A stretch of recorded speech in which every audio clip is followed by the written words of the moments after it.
The Prime Minister has signed off on a multi-million-dollar assistance package for Tasmania's struggling forest industry. The agreement provides immediate support for sacked forest workers.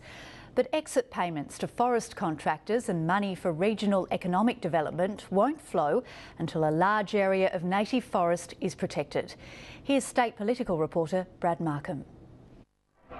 Making the most of her short visit, the Prime Minister used her trip to Launceston to inspect a new stand at York Park. An hour earlier, she'd joined the Premier to sign off on a multi-million-dollar assistance package for Tasmania's ailing forest industry.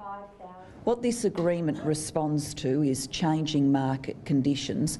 Under the deal, the sawlog quota will be halved to 155,000 cubic metres a year. But the package includes $25 million in immediate support for forest workers who lose their jobs. We were not going to leave working people in distress for many months while other processes were engaged in. First and foremost in our minds has been the impact on forest workers in Tasmania.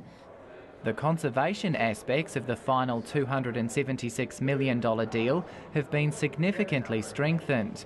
Exit payments for forest contractors won't flow until the state government strikes a deal with Guns to retire its native forest contracts.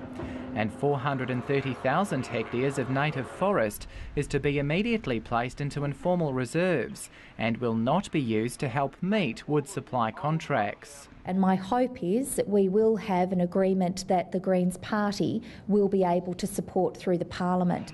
There's still no guarantee it'll bring peace to the state's forests, but there is hope. The environmental organisations have a responsibility on their shoulders to explain to their membership and beyond that this is the arrangement that they fought for. Julia Gillard was in the state to deliver the keynote address at the ALP State Conference. She told delegates she hopes the forest deal will enable Tasmania to focus on its economic future. I know there are political players still wanting to fight the war, but I believe the community has had enough. The deadline is already ticking. Legislation to formally protect areas of reserve must be introduced into state parliament by the end of June next year. Brad Markham, ABC News.